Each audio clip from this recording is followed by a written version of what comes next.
What is up, you guys? It is your boy, Phoenix Brenton here, and welcome to today's video. In today's video, we are going to be talking about the Kansas City Chiefs.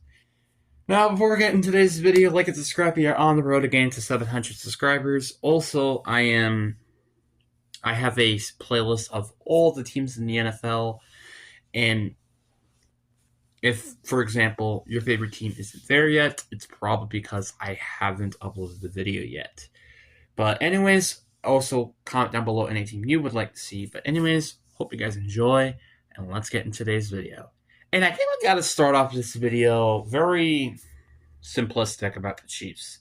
This is not the same Chiefs team as we've seen previously. Like, this is not the same. Granted, is that maybe a good thing? I don't know. Well, I didn't say for Chiefs fans it is. But this is not the same Chiefs team where it's like, oh, they're a bona fide Super Bowl contender. Which some people say they still are. Me, I can't see that. I mean, I think they can be a playoff contending team. Don't get me wrong, I still think they are. But I just can't see it. I do think they're going to have a better season than they did last year. I will admit to that, because Patrick Mahomes is going to stay healthy, and they did actually do some decent things in the offseason. For example, I think re-signing L'Jarius Sneed is a decent addition, especially with how they traded away Trent McDuffie, which I think is a kind of a smart move for the Chiefs. Just trading away. I mean, I know trading away like big players aren't cheap.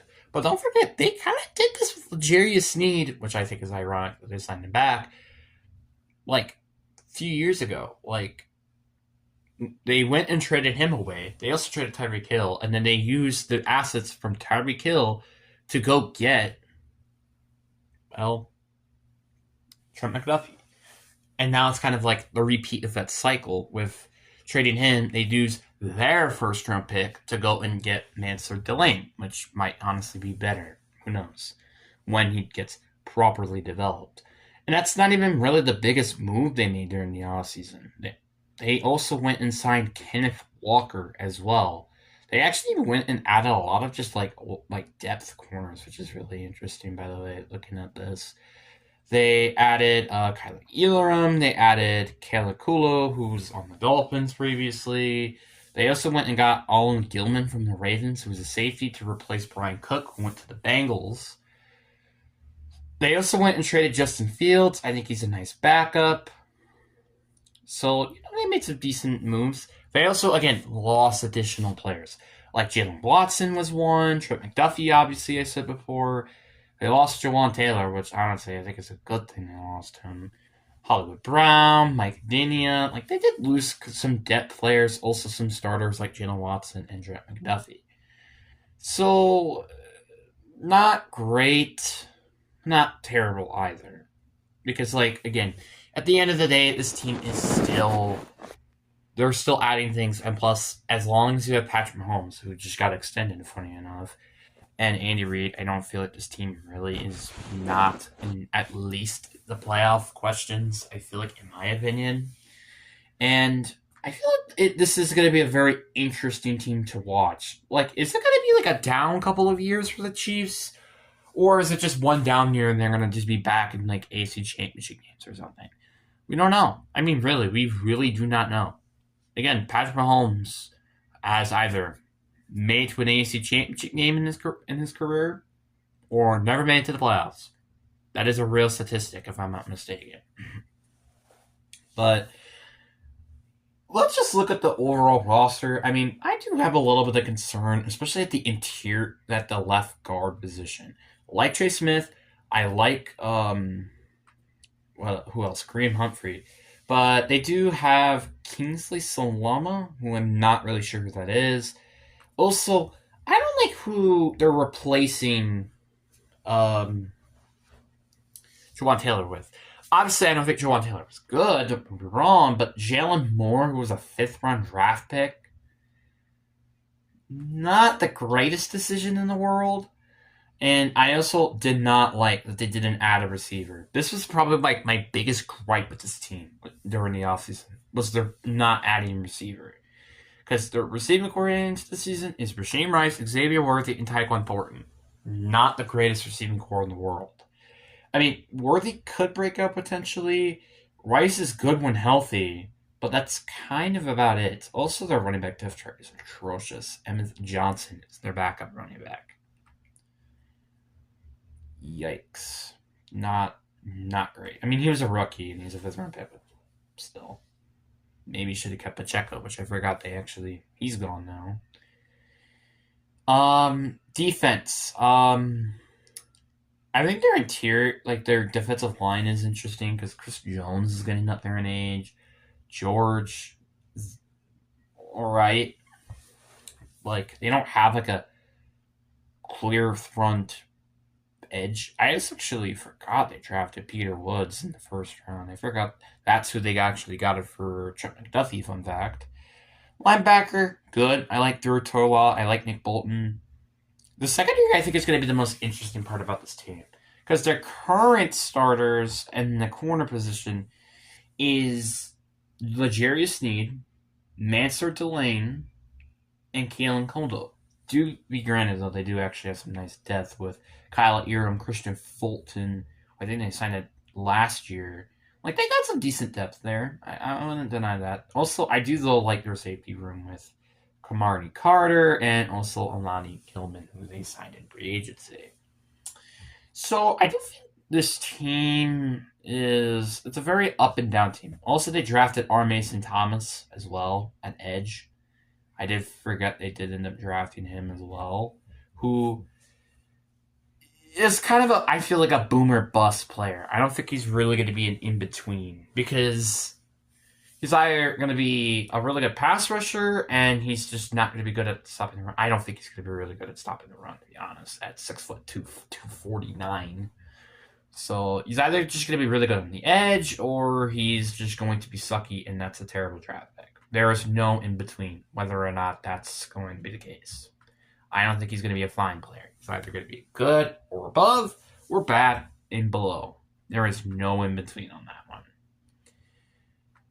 And taking a look at their schedule, I think they're going to have if I'm not mistaken, they should have a relatively more easier schedule just because of the factor they did end up losing.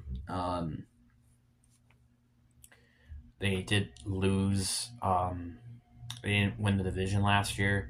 Why can I not think of anything? And it looks like they go against, I think, the entirety of the NFC West and maybe the AFC East. No. Yeah, they do. They do go against the entirety of the AFC East as well. And then they also go against the Colts, and there's like one more team. It's not just the Cardinals. So they do have a kind of a relatively good schedule. Like, I mean, NFC West is not great to go against at all, but you do go against the Cardinals, which is very easy. And the AFC East, which besides the Bills and the Patriots, you kind of have very easy games there too. So let's start off with the floor. If everything goes wrong, I do think you get swept by the Denver Broncos. In their floor, let me be perfectly clear on this. I do think you get swept by the Broncos. I do think you split the series with the Chargers, but I do think you still, I think no matter what, sweep the Raiders. I think no matter what, you sweep the Raiders. Because I think like the last time they lost in a meaningful game was like against them on like Christmas or something a couple of years back. So there's that. And it's asking me to exit my page. Lovely. I love when this happens. Alright, so we're back here. Alright, now with that out of the way, we can finally get to the normal games. I do think you will beat the Colts at home. I also think you will beat the Dolphins on the road. Then you had a bye week at week 5. Terrible bye week, by the way. Then you go against the Seahawks on the road. I think you'll lose there. You will beat the Jets at home. I think you'll beat the Cardinals at home. You will lose to the Rams on the road. You will lose to the Bengals on the road. You will lose to the Patriots at home, the Niners at home. They actually have a really easy schedule at the beginning of the season. Hard at the end, though. So it puts their floor at 8-9. That's not very low at all. Then their ceiling, I do think they then split the series with the Broncos. I still think the Broncos will beat you once this year. And I think you will sweep the Chargers at your best case scenario. So everything from basically week 5, actually week 6, 7, 8, that's fair. 9, yep. Like, basically everything stays the same. Also, I actually did have them on their floor beating the Falcons on the road, just to let you know.